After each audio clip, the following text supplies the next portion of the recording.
नमस्कार। राज्य शिक्षा शोध एवं प्रशिक्षण परिषद पटना बिहार में आपका स्वागत है। बच्चों, आज हम लोग विज्ञान विषय कक्षा 9 के अध्याय 8 गति के बारे में आगे और भी पढ़ेंगे। ठीक है बच्चों, तो पिछली कक्षाओं में हमने देखा कि गति के बारे में कि गति क्या होती है और भी उसके बारे में जाना कि भौतिक राशियाँ क्या होती हैं, अदिश राशि और सदिश राशि क्या होती है। हमने ये भी जाना था कि दूरी और विस्थापन क्या होता है और इन दोनों में क्या अंतर होता है। तो बच्चों, आज की कक्षा में हम लोग जानेंगे अगली भौतिक राशि, जो कि कौन सी उसमें अदिश राशि है और कौन सी सदिश राशि है। इसलिए हम लोग उसमें आप आगे देखते हैं कि स्पीड और वेलोसिटी, यानी कि चाल और वेग के बीच में हम लोग अंतर जानेंगे कि कौन सी इसमें अदिश राशि है और कौन सी सदिश राशि है, और क्यों ये राशि अदिश है और क्यों ये कोई दूसरी राशि सदिश राशि है।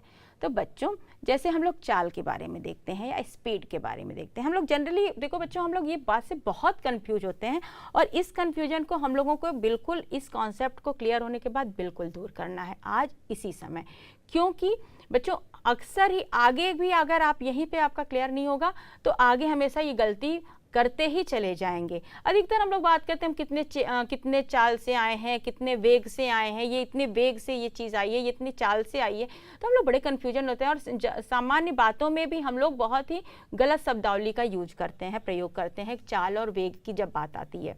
तो इसको आप लोग का स्पष्ट होना चाहिए, ठीक है। क्योंकि हमने जैसे पहले भी बताया है कि ये जो आपका गति चैप्टर है ना, जो भौतिक विज्ञान में आगे की कक्षाओं में बहुत ही मदद करने वाली है, इसलिए इसकी क्लैरिटी होनी आपको ज़रूरत है, ठीक है, और ज़रूरी है। तो अब आप जानिए कि चाल जो है अदिश राशि है कि सदिश राशि है। सबसे पहले आप जानिए कि स्पीड या चाल क्या होती है। जब हम स्पीड की, देखो बच्चों, हम लोग वेलोसिटी जल्दी बोलते नहीं, कितनी वेलोसिटी, सामान्य उसमें ये इतनी स्पीड से आई, हम ये जल्दी नहीं बोलते इतनी वेलोसिटी से आई। हिंदी में बोलते इतनी चाल से आई, हिंदी में वेग भी बोल देते इतनी वेग से आई, इतनी चाल से आई। लेकिन हम जब इंग्लिश में बोलते हैं इसको शब्द बोलेंगे तो स्पीड से आई, जनरली हम लोग बोलते नहीं है वेलोसिटी आई, ठीक है। तो क्यों नहीं बोलते हैं और क्या बोलना चाहिए हम लोग अभी समझते हैं। तो ठीक है, तो जैसे कि हम देखेंगे कि स्पीड क्या होती है या चाल क्या होती है। किसी वस्तु द्वारा, अच्छा बच्चों एक बात है, आप लोग कभी कंफ्यूज नहीं होइएगा, अधिकतर जो है ना गति को लोग चाल से कंफ्यूज करते हैं। तो निश्चित रूप से आप जानिए कि गति मतलब मोशन, जब मोशन को गति कहते हैं, और जब स्पीड की बात होती है तो उसको क्या बोलते हैं, चाल बोलते हैं, ठीक है बच्चों। किसी वस्तु द्वारा इकाई समय, ध्यान दीजिए बच्चों, इकाई समय में, ठीक है, पर यूनिट टाइम, ठीक, इकाई समय यहाँ नोट करने वाली बात होगी। किसी वस्तु द्वारा इकाई समय अंतराल, ठीक, एक यूनिट इंटरवल की बात की गई, उसको हम आगे बताते हैं कैसे होगा वो। जो किसी वस्तु द्वारा इकाई समय अंतराल में तय की गई कुल दूरी जो है उस वस्तु की चाल कहलाती है। किसी वस्तु द्वारा इकाई समय अंतराल में तय की गई कुल दूरी को उस वस्तु की चाल कहते हैं। इस चाल का सूत्र क्या हुआ, चाल का सूत्र है चाल इक्वल टू दूरी बटा समय।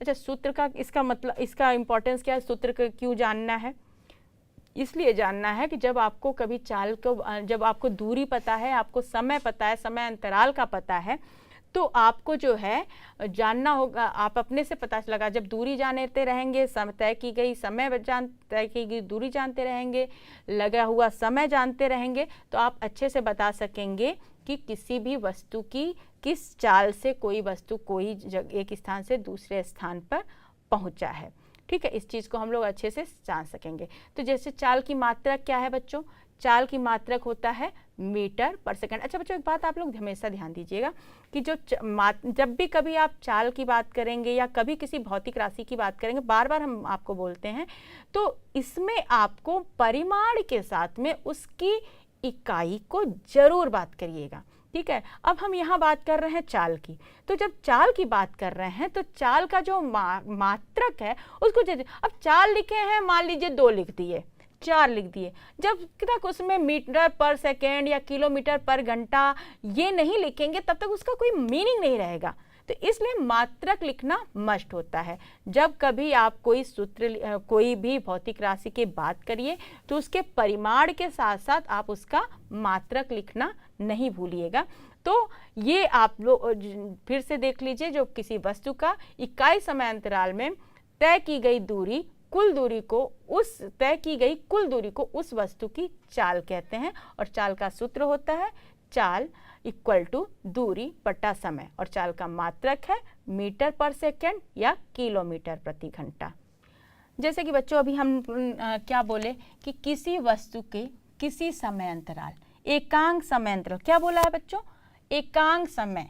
एकांक समय का मतलब बच्चों क्या होता है? देखो एकांक, नाम ही इंडिकेट कर रहा है एक अंक, मतलब पर यूनिट। अच्छा बच्चों बताइए, कोई भी अगर मान लीजिए आप कोई सामान खरीदने जाते हैं, ठीक है, अगर आप खरीदने जाते हैं कि 1 दर्जन केला, मतलब केला का रेट क्या है, भाव, दर बोलते हैं ना, दर क्या है, इस केले की दर क्या है? तो केले की दर का मतलब 1 दर्जन केले की दर, मतलब 1 दर्जन कितने का है।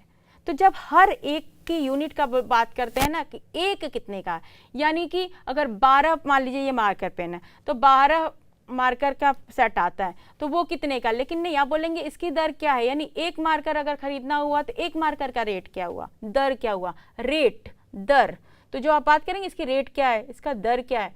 तो यही बात हो गई यहाँ पे। जब हम चाल की बात करेंगे ना बच्चों, तो यहाँ पे चाल के लिए भी हम कहेंगे एकांक समय, यानी पर यूनिट हर उसकी दर क्या है। ठीक, तो अगर हम मान लीजिए 1 से बी में, ठीक है, यहाँ पे पहुँचते हैं, ठीक, ए से बी में पहुँचते हैं, मान लीजिए ये 200 मीटर पहुँचे, ठीक, ए से बी की दूरी कितनी हो गई बच्चों, 200 मीटर हो गई।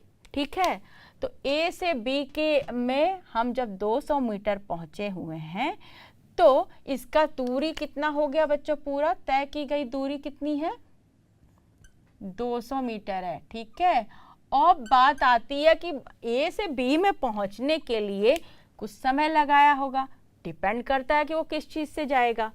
अगर मान लीजिए ए से बी में अगर पहुंचता है और उसमें उसने टी उसी टाइम, और टी टाइम क्या हो सकता है, टी क्या होता है बच्चों, जब हम कभी बात करते हैं साधारण रूप में कि कितने समय में, तो टी समय में भी बोलते हैं। तो टी समय तो तब तक बोलेंगे जब तक हमको ये नहीं पता रहेगा कि कितने समय में। तो मान लीजिए 200 मीटर ये जो है आपका, ये 10 मिनट में दूरी तय किया, कितना समय है इसका, 10 मिनट में। ठीक है, अगर ये 10 मिनट में किया तो बच्चों इसको 10 मिनट को ऐसे भी लिख सकते हैं या आप इसको ऐसे भी लिख सकते हैं। ठीक है, तो इसको समय में जनरली जो है समय को अगर आप देखेंगे तो सेकंड या आवर में ही, घंटे में ही करना ज़्यादा सूटेबल रहता है। वो क्यों होता है आगे हम बताते हैं। ठीक है, तो दूरी जो है ये 200 मीटर हुआ। ठीक, तो ए से बी जाने में उस कितने समय लगा, उसको 10 मिनट का समय लगा, और कितनी दूरी तय किया, 200 मीटर तय किया। अब हमको जानना है कि हर एक यूनिट टाइम, एकांक समय, यहाँ बात कर रहा है एकांक समय, एकांक समय यानी per unit time, per unit time. अब बात हो रही है यहाँ पे, चूंकि ये 200 मीटर है, तो 200 मीटर अगर आप पैदल भी जाते हो या तो किसी वाहन से जाते हो, वाहन इट कैन बी साइकिल हो सकता है, बाइक हो सकता है, कार हो सकता है, कुछ भी से जाता है। तो जितना ही अगर साइकिल से जाओगे तो थोड़ा जल्दी पहुंचोगे, कार वगैरह से जाओगे या सुपर बाइक से जाओगे तो और बार पटाख से पहुंच जाओगे। तो हम एक सामान्य सी बात कर रहे हैं कि अगर पैदल में यहाँ से यहाँ पे पहुँचे, करीब 10 मिनट का समय लिए। अब यहाँ पे 10 मिनट का हम जैसे बताएं, अगर आप मीटर की बात करें ना, तो मीटर को अगर आप करेंगे तो प्रति सेकंड करना ज़्यादा सही रहता है। हर एक सेकंड में कितना मीटर, ठीक है, 1 सेकंड में कितना मीटर तय किया, 1 सेकंड में कितना मीटर तय किया, इसकी बात होती है। उसी तरीके से किलोमीटर को भी अगर करते हैं तो अगर कि 1 घंटे में कितना किलोमीटर तय हुआ। और ये कब होता है, जब आप किसी बड़ी गाड़ी से जाओ, बड़ी गाड़ी का मतलब यानी कि आप किसी मोटर बाइक से चलो, तो जिसमें आप तेज़ी से जा सकते हो। तो ऐसे में क्या होता है कि आप ज़्यादा डिस्टेंस कवर कर सकते हो, और ज़्यादा डिस्टेंस कवर करेंगे और कितने घंटे में कहते हैं करेंगे, वो उसकी स्पीड या चाल की बात तब करेंगे, लेकिन अभी इसकी बात करेंगे कि ए से बी में हम जाएंगे तो 200 मीटर और लगता है 10 मिनट। तो जब मिनट रहेगा बच्चों तो इसको सबसे पहले हम इसको क्या करते हैं, सेकंड में चेंज कर लेते हैं। और आप जानते हो अच्छी तरीके से, अब आपको इतने में तो आपको बताने की जरूरत नहीं 1 मिनट में कितना सेकंड होता है, बिल्कुल आप 60 सेकंड्स होता है, तो ये हो जाएगा आपको 600 सेकंड हो जाएगा बच्चों। ठीक है, तो फिर आपको इस तरीके से जब आप करेंगे तो आपको जो चाल की बात की है, तो चाल में जैसे कि अभी हम सूत्र बताए आप लोगों को कि चाल जो है v इक्वल टू होता है डिस्टेंस, यानी तय की गई दूरी बटा समय। ठीक है, बटा समय। ठीक है बच्चों, क्या हुआ है, तय की गई दूरी बटा समय। तो यहाँ तय की गई दूरी कितना है बच्चों, 200 मीटर है, और कितना समय लगा है, अगर हम मिनट से हटा के करते हैं तो 600 सेकंड लगा हुआ है। ठीक है बच्चों, तो अब इस तरीके से हम इसको काट लेंगे और 1/3 ऐसे करके कर लेंगे, या इस तरीके से। ठीक है, तो ये हो जाएगा मीटर पर सेकंड, या इसको मीटर पर सेकंड को ऐसे भी लिखते हैं। ठीक है, तो कुल मिला जुला के कहें कि हर एक सेकंड में कितना मीटर तय किया, हर एक सेकंड में कोई भी वस्तु या कोई व्यक्ति कितना मीटर तय किया, वो उसकी जो है चाल होती है, वो उसकी क्या कहलाती है, चाल। तो एकांक समय की बात हो करेंगे तो पर यूनिट टाइम। तो पर यूनिट क्या है, यहाँ पे सेकंड की बात करेंगे, पर यूनिट में 1 घंटे में कितना किया। 10 घंटे में कोई भी वस्तु बोला जाएगा कि 3 घंटे में कोई भी बाइक जो है 500 किलोमीटर जा रही है। ठीक है, तो फिर 1 घंटे में कितनी जाएगी, तो जो 1 घंटे की दर होती है बच्चों, वही आपको निकालना होता, तभी वो उसकी चाल पता लगे कि 1 घंटे में कितनी होती है। ठीक है बच्चों, तो यूनिट की बात होती है यहाँ पे, एकांक मतलब पर यूनिट की बात होती है। ठीक है बच्चों, तो यहाँ पे बच्चों आप तो देखिए, यहाँ पे आपने ध्यान दिया कि दूरी की बात हो रही है। दूरी यहाँ से यहाँ पहुँचने की जो दूरी हुई, कितने समय में हुई, वो उसकी दर जो है वो क्या होती है, चाल होती है। लेकिन अब हम लोग जानेंगे वेग के बारे में कि वेग क्या होता है। तो बच्चों आप देखिए, किसी वस्तु द्वारा निश्चित दिशा, ध्यान दीजिएगा बच्चों, निश्चित दिशा, ऊपर जो बच्चों था उसमें दिशा की बात नहीं थी, उसमें सीधे लिखा हुआ है कि किसी इकाई समय अंतराल में तय की गई दूरी, इकाई समय या एकांक समय, जो एकांक यूनिट हमने बात की थी, इकाई समय अंतराल में तय की गई दूरी। लेकिन यहाँ पे है किसी वस्तु द्वारा निश्चित दिशा में इकाई समय में तय की गई दूरी, यानी कि दूरी ही तय की गई है बच्चों, लेकिन निश्चित दिशा की बात यहाँ पे किया गया है। ठीक है, तो जब किसी वस्तु द्वारा निश्चित दिशा में इकाई समय में तय की गई दूरी को वस्तु का वेग कहते हैं। जब तक बच्चों वहाँ पे दिशा की बात नहीं की गई थी तब तक उसको चाल कहते थे, लेकिन जब उसी को बोल दिया गया कि किसी निश्चित दिशा के इकाई समय में तय की गई दूरी, तो उस वस्तु का उसके वेग कहा जाता है बच्चों। तो वेग का जो है सूत्र क्या है बच्चों, वेग इक्वल टू विस्थापन बटा समय। तो बच्चों विस्थापन को इंग्लिश में डिस्प्लेसमेंट भी कहते हैं। ठीक है, और वेग को इंग्लिश में वेलोसिटी भी कहते हैं। तो इसको इस तरीके से भी बोल सकते हैं कि velocity equal to displacement upon time. ठीक है बच्चों, तो वेग का सूत्र हो गया, देखिए ऊपर चाल का सूत्र है, चाल बराबर दूरी बटा समय, और जो वेग है, वेग में क्या अंतर हो गया बच्चों, निश्चित दिशा।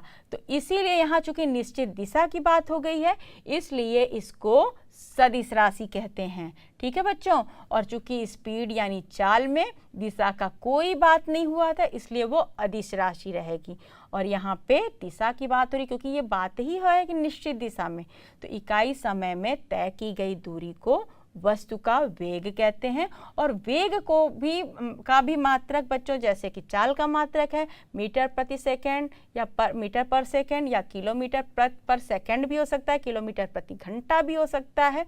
क्योंकि यहाँ पे थोड़ा सा इसलिए भी सेकंड लिख दिए हैं क्योंकि यहाँ पे जो विस्थापन की बात कर रहे हैं, तो विस्थापन में एक जगह से दूसरी जगह पहुँचने में जो सबसे मिनिमम दूरी होती है, ठीक है, जैसे अभी हमने बात किया था पिछली कक्षा में कि विस्थापन क्या होता है बच्चों, एक बिंदु से दूसरे बिंदु तक पहुंचने की जो न्यूनतम दूरी होती है वो होता है विस्थापन।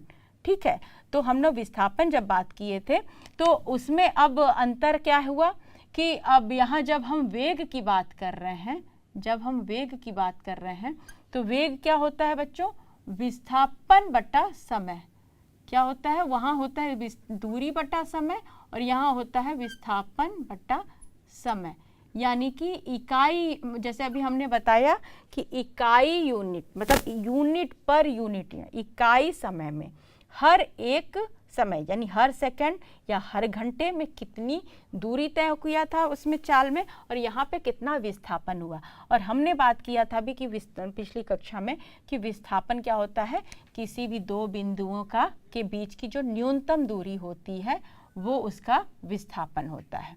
ठीक है बच्चों, तो अब मान लीजिए इसको समझने के लिए आपको बात करते हैं, जैसे हमने पहले भी उदाहरण दिया था कि कोई ए पॉइंट से जा रहा है, अपने घर जा रहा है, अपने घर से निकला है, और बी पॉइंट पे कोई स्कूल है, अपने स्कूल जा रहा है। तो ए से अगर बी तक वो डायरेक्ट रूट पकड़ता है तो ये होगा 5 किलोमीटर। अगर ये होगा 5 किलोमीटर डायरेक्ट, मतलब एकदम सीधी रेखा में चले जाता है, एक सीधी रोड चली जाती है और वो बी पॉइंट पर पहुंचता है। यानी यहाँ पे स्कूल है, बी पॉइंट पे स्कूल है और यहाँ पे होम है। ठीक है, ए पॉइंट पे होम है यानी कि घर है।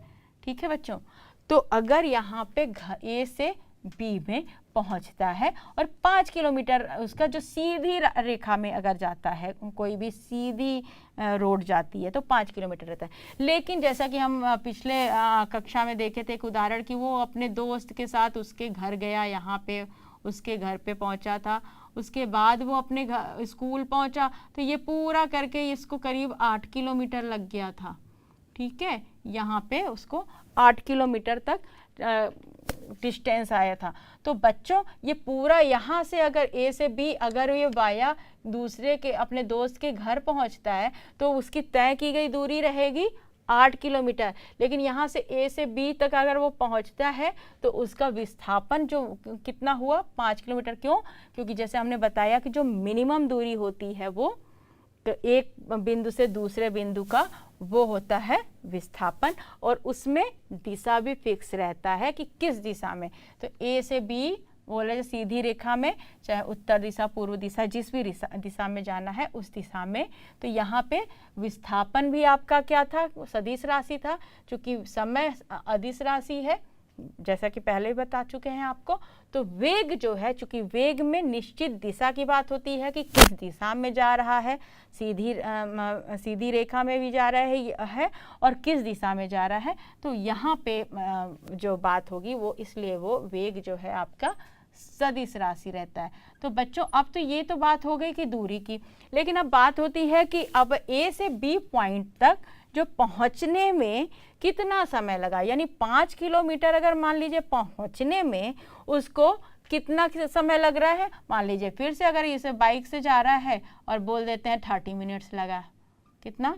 30 मिनट्स लगा। इसको मिनट को बच्चों ऐसे भी लिख सकते हैं, आप लोग को बुक में कहीं लिखा होगा तो। ठीक है, तो फिर आप अब यहाँ पे फिर से हम बात किए, यहाँ मिनट की बात किए हैं और यहाँ किलोमीटर। और हमने अभी आपको बताया कि ज़्यादा अच्छा रहता है जब किलोमीटर प्रति घंटे या किलोमीटर के हर सेकंड की बात करिए या हर घंटे की बात करिए तो वो ज़्यादा सही रहता है। ठीक है, तो यहाँ पे अगर हम आर की बात करें या घंटे की बात करें तो 1 घंटे में कितना किलोमीटर तय किया। तो यहाँ पे जो वेग है ना, तो वेग को बोला जाएगा कि कितना विस्थापन हुआ कितने समय में, इतने समय में कितना विस्थापन हुआ। ठीक है, तो यानी कि एक यूनिट यानी एक इकाई, एक पर यूनिट, यहाँ समय का जो पर यूनिट लेंगे यहाँ पे हम पर घंटे की बात करेंगे। तो सबसे पहले बच्चों आप लोग बताइए कि मिनट को घंटे में बदलने के लिए हम क्या करेंगे, बताइए। बिल्कुल 60 से, अब इतना तो आराम से आप लोग कर लेंगे, 60 से हम लोग डिवाइड कर देंगे।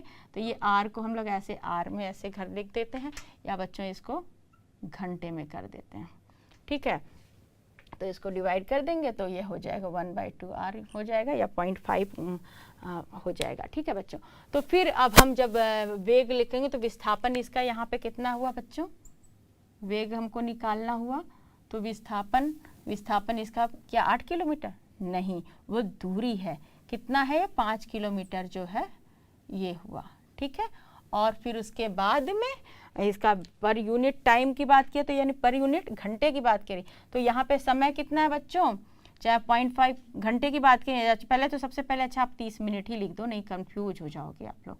तो यहाँ पे 30 मिनट लिखेंगे, तो फिर अगला स्टेप में लिख देंगे 5 किलोमीटर। अब पानी यहाँ पे 0.5 लिख दो या 1/2 लिख दो।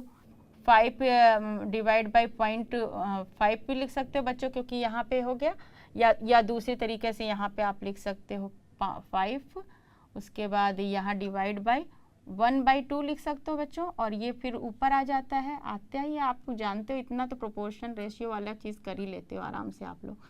फिर हो जाएगा 10 किलोमीटर। बच्चों ध्यान दीजिएगा 10 किलोमीटर है और हर घंटे की बात किया है, तो यहाँ पे आर हो गया, ठीक है।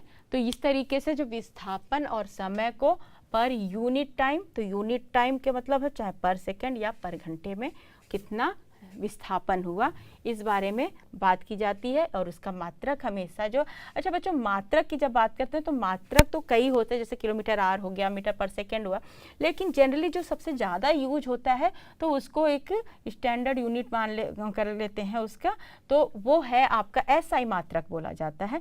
तो जनरली मीटर पर सेकंड में जो है आप वेग या चाल के एसआई मात्रक होता है, जनरली उसमें मेज़र किया जाता है। लेकिन जैसे जैसे सूटेबल होता है अपना मात्रक, उस हिसाब से जिस तरीके का प्रश्न रहता है या जिस तरीके से हमारे दैनिक जीवन में जिस तरीके की बातें होती है, तो उसमें जो हमको सूटेबल लगता है वो हम उसका यूज करते हैं।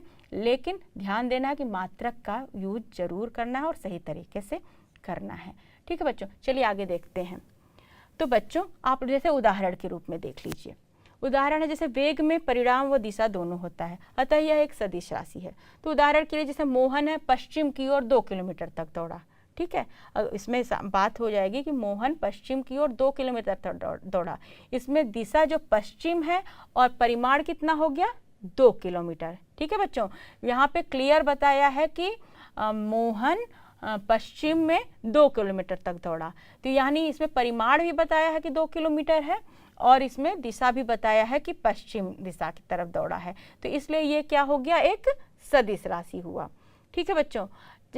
और जब किसी वस्तु की चाल एक अदिश राशि होती है, क्योंकि चाल का परिमाण तो ज्ञात होता है किंतु दिशा ज्ञात नहीं होती है, ठीक है।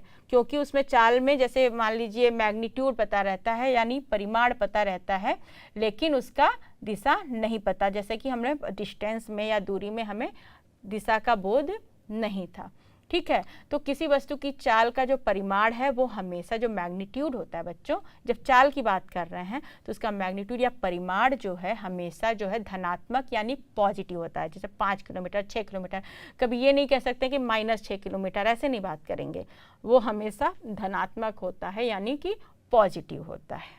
तो बच्चों अब हम लोग बात करेंगे औसत चाल एवं औसत वेग की, ठीक है बच्चों। औसत चाल क्या होता है ये समझिए। औसत चाल होता है तय की गई कुल दूरी डिवाइडेड बाय कुल समय अवधि या समयावधि। क्या होता है बच्चों, औसत चाल जो होता है तय की गई कुल दूरी डिवाइडेड बाय कुल समयावधि, यानी कि टोटल जितना समय लगा हुआ है और कितनी दूरी तय किया गया है उसका जो है, अगर मान लीजिए कितनी टोटल कितनी दूरी तय हुई है और उसको तय करने में कितना समय लगा हुआ है, उसका जो है औसत यानी एवरेज जो होता है वो होता है औसत चाल।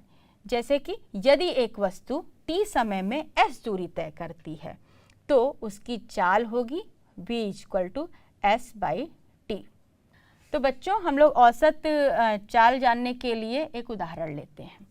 जैसे कि मान लीजिए औसत चाल की बात हुई कि अगर मान लीजिए कोई भी, अगर आप ही अपने उसी उदाहरण को लेते हैं, अपने यहाँ अपना होम है, अपना घर से निकले, ठीक है, यहाँ पे घर से निकले आप, ठीक, घर से निकले, फिर उसके बाद यहाँ पे गए और आपका स्कूल है यहाँ पे, ठीक है, यहाँ पे आपका स्कूल है, this is the point, B point पे आपका स्कूल है, ठीक है।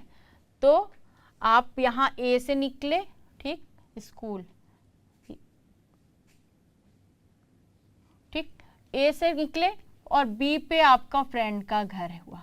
ठीक, तो यहाँ पे आप मान लीजिए 2 किलोमीटर पे आप गए अपने फ्रेंड को लिए, वहाँ पे यहाँ पे सी आप मान के चलो, ये सी आपका स्कूल है।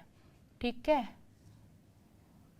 तो बी आप अपने फ्रेंड के घर गए, उसको पिक किए, तो यानी 2 किलोमीटर पे आपने फ्रेंड को घर पे रुके, और ये जो 2 किलोमीटर आपने मान लीजिए गए, कितने मिनट में गए हैं, मान लीजिए 30 मिनट में गए, 30 मिनट। ठीक है, कितने देर में गए, ए से बी, यानी ए से गए, फिर उसके बाद फ्रेंड के घर, दोस्त के घर गए, दोस्त के घर गए, और कितना दूरी तय किए, 2 किलोमीटर तय करके दोस्त के घर गए, कितने देर में गए, पहले T1 टाइम हो गया बच्चों, कितना हो गया, ये पहले T1 इसलिए लिया कि सबसे पहले आपने T1 जो है इसलिए क्योंकि पहले आपने T1 टाइम में यानी कि 30 मिनट्स में बी पे गए, दोस्त के घर गए, फिर दोस्त के घर से फिर आप स्कूल गए, उसके घर गए, उसको पिक किए, और स्कूल आपका 3 किलोमीटर फिर वहाँ से रहा।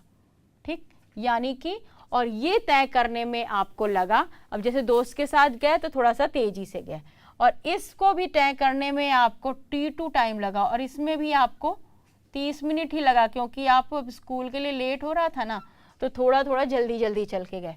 ठीक, तो यानी कि 3 किलोमीटर उसी 30 मिनट्स में यहाँ 3 किलोमीटर कवर कर दिया, और यहाँ 30 मिनट्स में आपने क्या किया कि 2 किलोमीटर कवर करके अपने दोस्त के घर गए। ये एक अजम्पशन है बच्चों, मानने के लिए बोल रहे हैं। ठीक है, तो यानी कि अब यहाँ पे आपको जब बात कर रहे हैं हम लोग औसत किस चीज़ की, औसत चाल की, तो औसत चाल में जब हम बात कर रहे हैं तो औसत चाल में हम देखेंगे कि औसत चाल होता है बच्चों तय की गई कुल दूरी। तो औसत चाल क्या था बच्चों, तय की गई कुल दूरी। तो तय की गई कुल दूरी कितनी है बच्चों, यहाँ पे कितना है, जैसे हमें देखे थे ना कि तय की गई कितनी दूरी है, यहाँ पूरा स्कूल तक जाने में ये सी पॉइंट यानी ए से लेके सी तक जो है जाने में इसको कितनी दूरी तय किया, 2 किलोमीटर प्लस 3 किलोमीटर, यहाँ लिख देंगे 2 किलोमीटर प्लस 3 किलोमीटर। ठीक है, और कितना समय लिया बच्चों, पहले ए से बी जाने में बिल्कुल T1 टाइम में कितना गया 30 मिनट्स, तो यहाँ मिनट्स लिख देते हैं पहले, फिर हम लोग इसको क्या करेंगे बच्चों, सेकंड में करेंगे कि आर में ही कर देंगे, घंटे में कर देंगे इसको। ठीक है, फिर ये T2 टाइम कितना है बच्चों 30 मिनट्स, कितना है 30 मिनट्स, बिल्कुल यहाँ से कर लेते हैं। ठीक, जैसे कि बच्चों आपने देखा ना कि औसत चाल जो है तय की गई कुल दूरी डिवाइडेड बाय कुल समयावधि है। ठीक है, यदि कोई वस्तु t समय में s दूरी तय करती है तो उसकी चाल v इक्वल टू s/t है। उसी तरीके से जो तय की गई कुल दूरी है वो है 2 किलोमीटर प्लस 3 किलोमीटर, क्योंकि a से c की बात हो रही है। तो कुल दूरी कितनी तय हुई बच्चों, 2 किलोमीटर पहले यहाँ गया, फिर 3 किलोमीटर यहाँ गया, तो टोटल कितना हो गया 5 किलोमीटर। तो तय की गई कुल दूरी हो गया 5 किलोमीटर, और कुल समयावधि की बात जो थी, तो समयावधि कितना हुआ 30 मिनट प्लस 30 मिनट, पहले लिख देते हैं यहाँ 60 मिनट, कितना हो गया 60 मिनट। अब हम क्या करेंगे कि 60 मिनट है तो इसको घंटे में कर देंगे, तो 60 मिनट को घंटे में करने के लिए क्या करेंगे बच्चों, बिल्कुल यहीं पे कर देते हैं अलग से। 60 मिनट को कितना होगा, बिल्कुल 1 घंटा हो जाता है, इसका ज़्यादा करने की आप लोग को कोई ज़रूरत ही नहीं है, 1 घंटा हो गया। ठीक है, तो यानी कि 5 किलोमीटर फिर हो गया 1 आवर, 1 घंटा। ठीक है, तो यानी इसको फिर अलग से ऐसे करेंगे तो क्या हो गया, यानी कि 1 घंटे में कितना हो गया 5 किलोमीटर, 1 घंटे में 5 किलोमीटर, और यही इसका v हो जाता है, यानी चाल हो जाएगा। तो बच्चों ऐसे सीधे नहीं बोलेंगे, परिमाण की बात बस नहीं करें, मैग्नीट्यूड ही नहीं सीधे बोलेंगे कि 5। ठीक है, सिर्फ 5 मैग्नीट्यूड ही नहीं, परिमाण ही नहीं बोलेंगे, उसके साथ में मात्रक भी बोलेंगे 5 किलोमीटर पर आवर। यानी कि इसको अगर जब औसत चाल की बात करेंगे कि आप ही को, अगर आप ही की बात होगी, आपको स्कूल जाने में जो ए से लेके सी तक, यानी स्कूल गए, ए से गए सी पे गए, यानी अपने घर से चले और स्कूल गए सी पे, तो इसमें आपको आपकी औसत चाल स्कूल पहुंचने की क्या रही, तो आपकी जो तय की गई टोटल दूरी रहती है डिवाइडेड बाय समयावधि, या कितना टोटल आपने समय लगाया है उसका जो है डिवाइड करने पे जो आता है वही वो आपका जो है औसत चाल रहेगा। ठीक है, तो यहाँ पे आपका 5 किलोमीटर पे और कितने आपने 30 मिनट यहाँ यूज़ किया, 30 मिनट यहाँ लगाया था, 1 घंटा लगाया था, यानी 5 किलोमीटर प्रति घंटा की औसत चाल से आप स्कूल पहुँचे हैं। ठीक है, यानी कि हर 1 घंटे में आपने 5 किलोमीटर कवर किया है। इसी तरीके से जंक्शन लगाया जा सकता है, बोला जा सकता है कि अगर 2 दिन जाना रहे, 3 दिन जाना रहे तो आपके कितने टाइम लगेंगे, तो या कितना किलोमीटर आपने तय किया है, ये चीज़ आप कर सकते हैं कि हम इतनी रफ्तार से, तब आपको थोड़ा आइडिया भी रह सकता है। अच्छा बच्चों, ये औसत चाल जान के फ़ायदा क्या है? बिल्कुल फ़ायदा है। जैसे अब आपको पता चल जाएगा कि हमारी औसत चाल जो है 5 किलोमीटर प्रति घंटा है।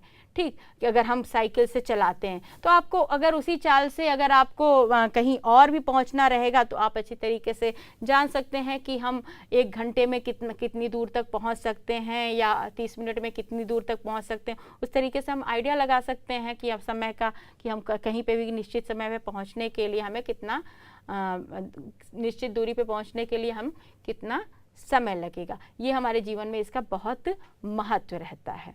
ठीक है बच्चों, आगे देखते हैं। तो बच्चों, अभी हमने देखा क्या, औसत चाल के बारे में, लेकिन अब हम लोग आगे जानेंगे औसत वेग का। और हम लोग देखिए, ध्यान दीजिएगा, वो औसत चाल था और यहाँ पे औसत वेग है। तो बच्चों, हम लोग देखेंगे कि औसत वेग क्या होता है। तो औसत वेग बराबर होता है प्रारंभिक वेग प्लस अंतिम वेग डिवाइडेड बाय 2। ध्यान दीजिएगा, यहाँ प्रारंभिक वेग का मतलब है जिस वेग से आप कोई भी जैसे कोई जर्नी, कोई यात्रा शुरू करते या कहीं पे निकलते हो कहीं दूसरी जगह जाने के लिए। ठीक है, तो वो आप हुए या कोई भी वस्तु या कोई व्यक्ति किसी भी वाहन से जब चलता है तो प्रारंभिक वेग जो उसका रहता है और प्लस अंतिम वेग जब रहता है उसके औसत वेग निकालना होता है, तो वो डिवाइडेड बाय 2 रहता है। और यहाँ वी ए जो उसको डिनोट करते हैं औसत वेग को, आप ध्यान दीजिएगा, वी और नीचे ए वी जो है इंडिकेट कर रहा है बच्चों, जो यहाँ पे वो है AV इंडिकेट करता है एवरेज को। ठीक है, तो ये प्रारंभिक वेग है बच्चों, उसको U से डिनोट करते हैं, और जो V है वो अंतिम वेग को डिनोट करता है। ठीक है, तो VAV जो है औसत वेग है और U उसमें प्रारंभिक वेग है और V जो है वो अंतिम वेग है। ठीक है, और ये बात भी ध्यान दीजिएगा, जो चाल है और वेग है दोनों का मात्रक समान होता है, यानी मीटर पर सेकंड होता है। ऐसा यूनिट उसका मीटर पर सेकंड होता है, और उसे किलोमीटर पर आवर में भी या प्रति घंटे में भी, किलोमीटर प्रति घंटे में भी उसको माप सकते हैं। चलिए बच्चों, हम लोग एक उदाहरण देख के आगे देखते हैं इसको। तो जैसे बच्चों हम लोग देखें कि औसत वेग क्या है। औसत वेग है प्रारंभिक वेग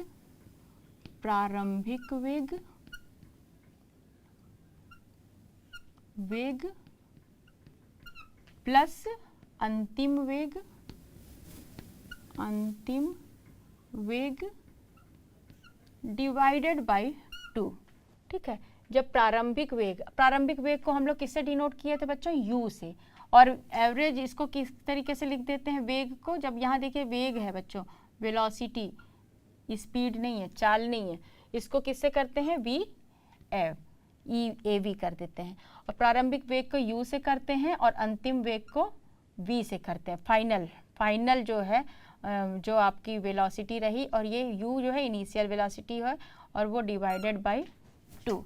ठीक है, ये पूरे टोटल डिवाइडेड बाय 2 होता है बच्चों। ठीक है, तो ये हो गया U plus V divided by 2।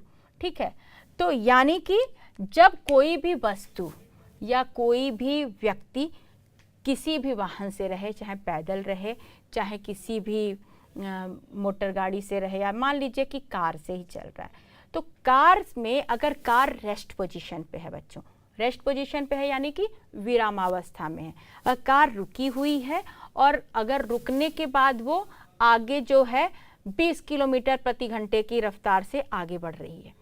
ठीक है, क्योंकि शुरू में तो धीरे धीरे आप जब कार चलाते आप या आपके घर में कोई भी चला रहा है तो आप कार में बैठे भी रहते हो, तो कि क्या होता है कि अगर रेस्ट पोजीशन पे अगर शुरू हुआ तो प्रारंभिक वेग यहाँ पे अगर रेस्ट पोजीशन पे रहता है यानी कि विरामावस्था में अगर रहता है तो यानी कि जिस स्थिति से चलना शुरू किया है बच्चों उसकी बात हो रही है। तो जो विरामावस्था से शुरू किया है यानी उसके प्रारंभिक वेग यानी क्या हो गया, सबसे पहले शुरुआत क्या होगा, वो 0 रहता है, उस समय क्या रहेगा, 0 रहेगा। और फिर मान लीजिए 20 किलोमीटर प्रति घंटे से चलता है, जो जिस समय आपको उसकी औसत वेग निकालनी है। तो 20 किलोमीटर प्रति घंटा से अगर मान लीजिए चलते हैं तो फिर इसको फिर क्या करेंगे, डिवाइड करेंगे 2 से, तो फिर उसको जब आप करिएगा तो 0 + 20 होता है, वो फिर ये आ जाएगा 10 और ये हो जाएगा 10 किलोमीटर प्रति घंटे। तब आप बोलेंगे कि अगर आप ही कहीं कार से कहीं जा रहे हैं तो और एक पोजीशन से दूसरी पोजीशन पे बोला गया कि ए पोजीशन पे मान लीजिए शुरू किए हैं और बी पोजीशन के बीच में आपको बोला जाएगा कि औसत वेग क्या है। यानी कि अगर आपको बोला जाए कि इस पॉइंट से इस पॉइंट पे पहुंचे हैं, ए पॉइंट है, ये बी पॉइंट है, यहाँ से शुरू किए चलना, बी तक पहुंचे हैं, तो यहाँ से यहाँ पहुँचने में आपके औसत वेग क्या हुई या आपकी कार की औसत वेग क्या हुई, तो वो बोला जाएगा इनिशियल पोजीशन स्थिति में जो आपका प्रारंभिक वेग है। तो आप उस समय रेस्ट पोजीशन पे थे, तो रेस्ट पोजीशन यानी कि विरामावस्था में थे, यानी कि एकदम 0 था। उसके बाद आप यहाँ तक पहुँचे, तो इस समय ये जो बी पॉइंट पे आप 20 किलोमीटर प्रति घंटे से चल रहे हैं, तो इसके बीच की जो एवरेज होती है वो आपकी क्या होगी, औसत वेग कहलाएगी। तो बच्चों जैसे अभी हमने देखा था कि ए से बी पॉइंट में, तो ए पे वो 0, उसकी इनिशियल वेलोसिटी कितनी थी, 0 थी। ठीक है, यानी प्रारंभिक वेग कितना था, 0 था। और यहाँ पे बी पे कितना था, 20 किलोमीटर पर आवर। यहाँ बी पे कितना था उसका वेग, 20 किलोमीटर पर आवर। ठीक है, लेकिन अगर हम कहते हैं कि सी पर पॉइंट तक पहुँचने में इसका वेग हो गया 40 किलोमीटर प्रति आवर। ठीक है, और हमको जानना है कि बी से सी पॉइंट के बीच में इसकी औसत वेग क्या हुई।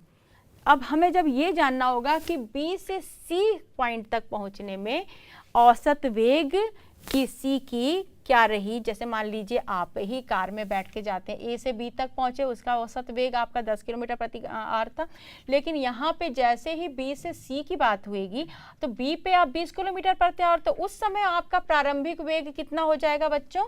उस समय आप देखेंगे तो उस समय का, क्योंकि बी से सी की बात कर रहा है, तो बी पे उस समय आप 20 किलोमीटर पे थे और सी पे उस समय जो है आपका जो अंतिम वेग है वो 40 किलोमीटर प्रति आवर है। और फिर इसको भी डिवाइड बाय 2 करेंगे, फिर 40 और 20 ऐड कर देंगे, 60 होगा, फिर ये 2 हो गया, ये किलोमीटर पर आवर, और बच्चों ये 60/2 हो गया यहाँ पे। ठीक, अब ये हो गया बराबर 30 किलोमीटर पर आवर या 30 किलोमीटर प्रति घंटा। तो आप ध्यान दीजिएगा कि जब ए से रेस्ट पोजीशन पे था यानी कि विरामावस्था से गया था, यानी कि उस समय उसकी इनिशियल वेलोसिटी यानी प्रारंभिक वेग 0 था, बी पे पहुंचा था 20 किलोमीटर पे था, तो जब ए और बी के बीच में हम किए तो तब उसका प्रारंभिक वेग 0 किए थे, फिर बी 20 किलोमीटर किए थे, फिर डिवाइड किए थे 2 से, तो उस समय 10/2 यानी कि 10 किलोमीटर पर आ रहा था, तो प्रति घंटे आया था। लेकिन जब हम बात करेंगे बी और सी के बीच में कितना उसका औसत वेग है, तो बी पे उस समय प्रारंभिक वेग उसका 20 किलोमीटर है और सी पे पहुंचने में थोड़ा स्पीड तेज कर दिया, वो भीड़ भाड़ का इलाका नहीं रहा होगा, तो 40 किलोमीटर है। तो 40 किलोमीटर पे यानी बी और सी के बीच में जब हम वही औसत वेग निकालेंगे तो प्रारंभिक वेग आपका 20 था और आपका अंतिम वेग वहाँ पे 40 किलोमीटर है, और इसी तरीके से 60/2 कर देंगे और ये हो जाएगा आपका 30 किलोमीटर पर आवर। ठीक है बच्चों, तो बच्चों अभी तो आपने सीख लिया कि औसत वेग और औसत चाल किस तरीके से निकालते हैं। अब ये मैं उदाहरण नहीं, अब ये आपको देती हूँ होमवर्क, आप इस प्रश्न को नोट कर लीजिए, क्योंकि अब मुझे उम्मीद है, क्योंकि मैं सोच रही थी अभी आप लोग नहीं कर पाएंगे, लेकिन मुझे उम्मीद है कि आप अच्छी तरीके से अब समझ गए होंगे। अब इस प्रश्न को आप नोट करिए और उसे अपने से ट्राई करिएगा, कोशिश करिएगा।